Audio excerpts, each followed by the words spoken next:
Watching OS Flintstones through the lens of El Piano Ardiente feels like stepping into a surreal yet intimate reflection on family dynamics, societal expectations, and the timeless struggle of personal ambition.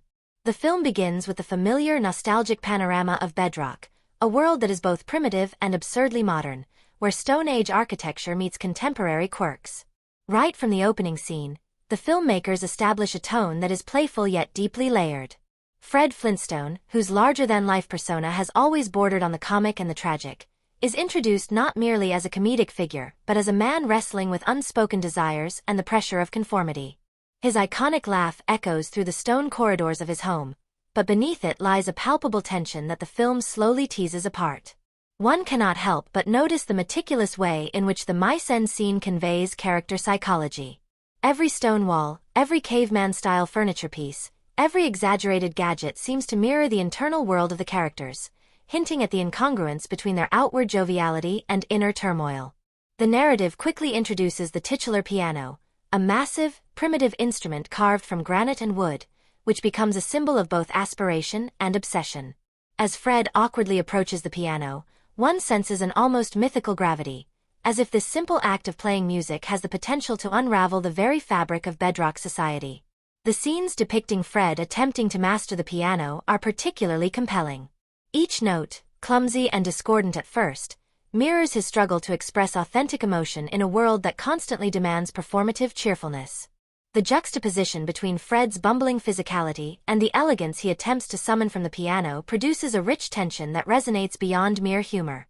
Watching him persist despite repeated failure, one feels both empathy and admiration, a testament to the film's capacity to blend comedy and tragedy seamlessly. Wilma's role is equally noteworthy.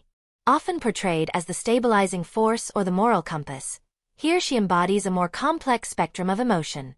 Her reactions to Fred's musical endeavors range from genuine support to silent exasperation, revealing layers of marital complexity that the original cartoons only hinted at. The scene where Wilma listens to Fred play in solitude, her eyes glistening with unshed tears, stands out as a masterstroke in subtle storytelling.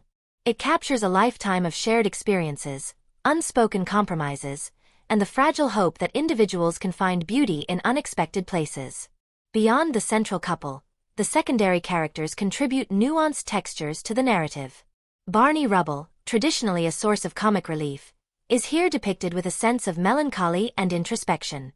His interactions with Fred, especially in the sequences surrounding the piano, reveal a deep, almost subconscious acknowledgement of human vulnerability and the need for emotional expression. The use of color and lighting in these sequences deserves attention. Warm, earthy tones dominate, emphasizing the grounded tactile nature of Bedrock, while shadows and flickering lights cast an ephemeral, almost dreamlike quality that mirrors the inner state of the characters. The climactic scene, where Fred finally manages to coax a coherent melody from the piano, is charged with both relief and poignancy. It is less about musical triumph than about personal revelation. In this moment, Fred transcends the limitations of his habitual joviality, and the audience witnesses the rare glimpse of a character achieving authentic self-expression. The film's structure itself, flowing seamlessly from moments of absurd comedy to scenes of introspective quiet, mirrors the unpredictability of life and relationships. There is a striking balance between exaggerated, almost slapstick humor and moments of profound human emotion. This duality makes El Piano Ardiente more than a nostalgic reimagining of a beloved cartoon. It becomes a meditation on creativity, patience, and the often overlooked emotional labor inherent in daily life. Personally, watching Fred wrestle with the piano reminded me of early artistic endeavors in my own life, where clumsy attempts and repeated failures preceded the rare, transcendent moment of connection with the work. The film captures this universal experience with humor, tenderness, and an uncanny sensitivity to the human condition, making it a work that resonates beyond its comedic surface.